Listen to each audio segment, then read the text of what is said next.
নমস্কাৰ অংকুৰিত অসম চাই থকাৰ বাবে ধন্যবাদ। এজনী উন্নত জাতৰ গাই গৰুৱে এদিনত কিমান লিটাৰ গাখীৰ দিয়ে? মেচিনৰ সহায়ত কেনেকৈ খিৰোৱা হয় গাখীৰ? 15-20 লিটাৰ গাখীৰ দিয়া এজনী গৰুক দৈনিক কিমান কেজি ঘাঁহ খুৱাব লাগে? এই কথাবোৰ জনাৰ উদ্দেশ্যে আজি হিতাজখলা সমবায় সমিতিৰ এখন গো ফাৰ্মত উপস্থিত হৈছে অংকুৰিত অসম। গো ফাৰ্মখনৰ ফাৰ্ম পৰিচালক গৰাকীৰ সৈতে আমাৰ কিছু কথা বতৰা হয়। সেয়া অংকুৰিত অসমৰ দৰ্শকসকললৈ আগবঢ়াইছো। নমস্কাৰ। মোৰ নামটো জীৱন। আপনি ফাৰ্মখন চোৱা চিতা কৰে নহয়? হয় ছাৰ। গৰু গাখীৰ খিৰাওঁতে প্ৰথমতে গাখীৰকেইটা ধুৱাই লয় নহয় জানো? বাঁহকেইটো ধুনীয়াকৈ চাফা কৰি লোৱা হয়, গোবৰ লাগি থাকেতো। হয়, ইয়াত ভেকুৱাম আছে, এইটো গেছটো আহে আৰু হয় হয়, এইটো হাৱাটো আহে, হাৱাটোৱে টানি হেৰিটো প্ৰেছাৰটোত হেৰি কৰি লয়। এজনী গৰুৰ পৰা মানে দুবাৰ খিয়াই নে এবাৰ খিয়াই? আমি ৰাতিপুৱা মৰ্ণিং আৰু ইভিনিং দুই টাইম। মৰ্ণিঙত এবাৰ খিয়াই আৰু এতিয়া আবেলি। এজনী গৰুৰ পৰা কিমান লিটাৰমান গাখীৰ লাগে? এতিয়া প্ৰত্যেকজনী গৰু বেলেগ বেলেগ।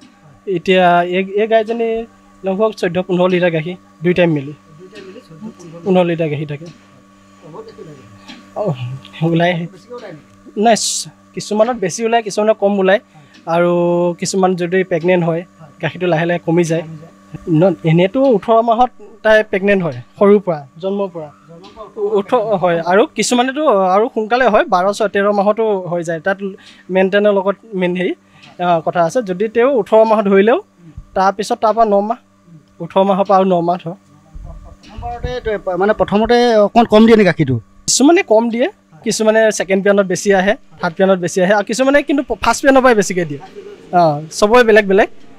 কিছুমান গাই মানে এনেকুৱা হয়, প্ৰথম পিয়ানত কম দিলে দ্বিতীয় পিয়ানত বাঢ়ি যায়। আমাৰ কেতিয়াবা এনেকুৱা হয়, কিছুমান গাই ফাৰ্ষ্ট পিয়ানৰ পৰাই একেই বেছিয়ে দিয়ে। এইটো SF হয়। হয় হয়। সেনেকৈ দামৰ বিষয়টো এজনী গাই যদি 15-16 লিটাৰ হয়তো লগভগ 90 লাখৰ পৰা 90 পৰা 1 লাখলৈকে এনেকৈ হয়। গাই হয়তো হ'বই, ইমান লাখৰ ওপৰতো যাব। যদি 20-22 লিটাৰ গাখীৰ দিয়ে তাৰ ওপৰত যাব, কিন্তু সেনেকৈ ইমানটা আমি নাজানো, কিন্তু তেওঁ মোৰ আনুমানিক ইমানেই কৰিছে ভাবি। আমাৰ ইয়াত ঘাঁহ আছে, মাৰি আছে। তেতিয়া ঘাঁহটো কাটি আনি প্ৰথমতে দানাটো দিম।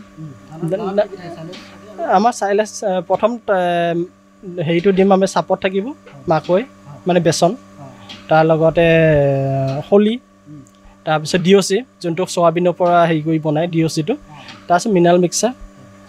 এনেকৈ কৰি আমি গোটেইকেইটা একেলগে মিক্স কৰি আমি এইটো ঝাৰু মাৰি সাৰি চাফা কৰি ইয়াতে মানে যোনজনী গাই বেছি গাখীৰ দিয়ে তাক বেছিকৈ দিয়া হয়। ধৰক এইজনী গাই আমাৰ 15-16 লিটাৰ দি আছে, তাইক 5-6 কেজি দানা দিম। 6 কেজি মানে দানা দিম তাইক, মানে 2 টাইম 3 কেজি, আগবেলা 3 কেজি, ভাটিবেলা 3 কেজি। এজনী গাই যদি 15 লিটাৰকৈ দৈনিক গাখীৰ দি আছে, সেই গাই যদি কিমান টকা খৰচ কৰিব লাগিব মানে সেই এদিনত? এতিয়া আমাৰ অনুমানিক হওক, আমাৰ 6 কেজি দানা খায়। 6 কেজি দানা আপোনাৰ 30 টকাকৈ গড়ে ধৰক, 180 টকা। লগতে আমি চাইলেছো দিওঁ। চাইলেছটো বাৰু আমি নিজে, সেইটো চাইলেছৰ পিছত দাদাই সেইখিনি হেৰি কৰিব। চাইলেছটো আমি ঘৰতে মাকৈটো প্ৰস্তুত কৰোঁ, যদি সেইটো অলপ হেৰিটো হয়, কষ্টিংটো কম হয়। আৰু আমি কিনি আনি পেলাই ইয়াত খুৱাব লগা হ'লে সেইটো দামটো বেছি পৰিব।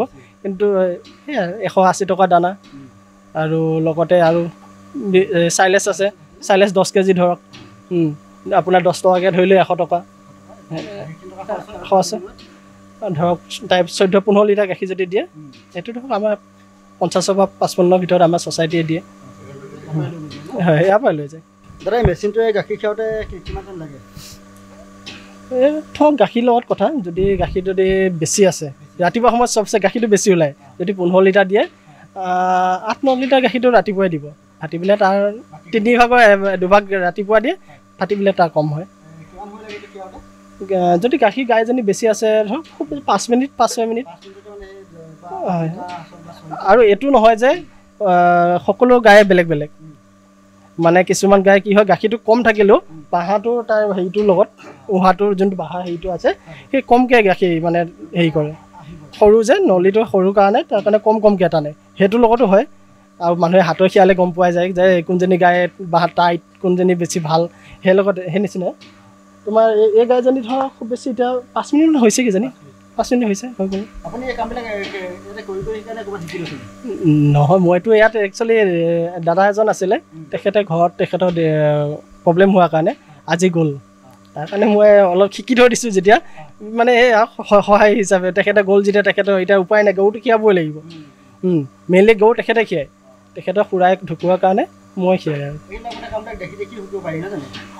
ধৰক এতিয়া চালোঁ চাই পেলাই লগতে এজনে এতিয়া মই জানো এজনক শিকালোঁ যে প্ৰথমতে হেৰি কৰোঁতে অকণমান টাইম লাগিব মেচিনটো এইটো সোমোৱাওঁতে পৰি যাব সেয়া 2-3 দিনত হৈ যাব শিকি যাব ঠিক আছে